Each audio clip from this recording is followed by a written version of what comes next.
সন্ত্রাস বন্ধ করো, এই সন্ত্রাস বন্ধ না হলে বিজেপি লড়ছেই লড়বে, এই সন্ত্রাস বন্ধ না হলে বিজেপি লড়ছেই লড়বে। তৃণমূল হুঁশিয়ার।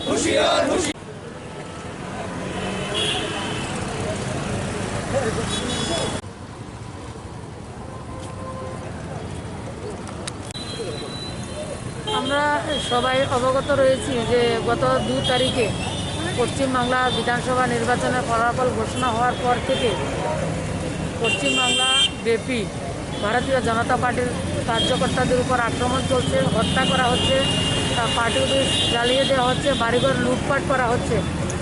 যেটা আমরা ভারত বাংলা ভাগ হওয়ার পরে যেটা আমরা দেখেছি, আমরা তো সেটা তখন প্রত্যক্ষ করিনি, কিন্তু নিউজ চ্যানেলের মাধ্যমে, বর্তমানে আপনাদের মাধ্যমে বা বিভিন্ন পত্রপত্রিকার মাধ্যমে আমরা সেটাকে বই পুস্তক থেকে আমরা রিকালেক্ট করছি। সেটা আজকে নতুন করে পশ্চিমবাংলায় সেটা শুরু হয়েছে।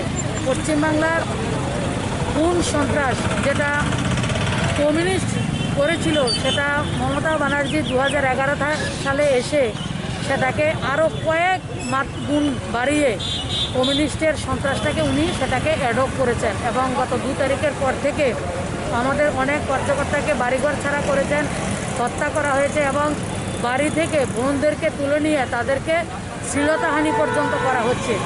তার প্রতিবাদে আমাদের রাষ্ট্রীয় সভাপতি আদরণীয় জেপি নাড্ডাজির আদেশে আজকে শুধু আমাদের রাজ্যের প্রত্যেকটা মণ্ডলে আমরা 11টা থেকে 12টা পর্যন্ত 1 ঘন্টার আমরা প্রতিবাদ আমরা সংগঠিত করেছি। সেটা শুধু আমাদের রাজ্য না, গোটা ভারতবর্ষে সেই প্রতিবাদ আমরা সংগঠিত করছি এবং ভারতীয় জনতা পার্টির কার্যকর্তা আমাদের সংবিধান মেনে এবং গণতন্ত্রকে রক্ষা করে এবং আমাদের মাননীয় প্রধানমন্ত্রীর সবকা সাথ সবকা বিকাশ এবং সবকা বিশ্বাসকে সাথে নিয়ে আমরা পশ্চিমবাংলা ভারতীয় জনতা পার্টির কার্যকর্তাদের জন্য আমরা লড়ছি এবং আগামী দিন লড়ব এবং মমতা ব্যানার্জির সন্ত্রাসের বিরুদ্ধে আর পার্কি লড়াই আমরা লড়ছি এবং আপনাদের মাধ্যমে পশ্চিমবাংলার প্রত্যেকটা কার্যকর্তাদেরকে আমরা আশ্বস্ত করছি, আমরা ত্রিপুরা রাজ্যের প্রত্যেকটা কার্যকর্তা আপনাদের সঙ্গে রয়েছি, আপনাদের সঙ্গে থেকে আমরাও আপনাদের আন্দোলনে সামিল হচ্ছি এবং আগামী দিনেও সেই প্রতিবাদ আমাদের চলবে।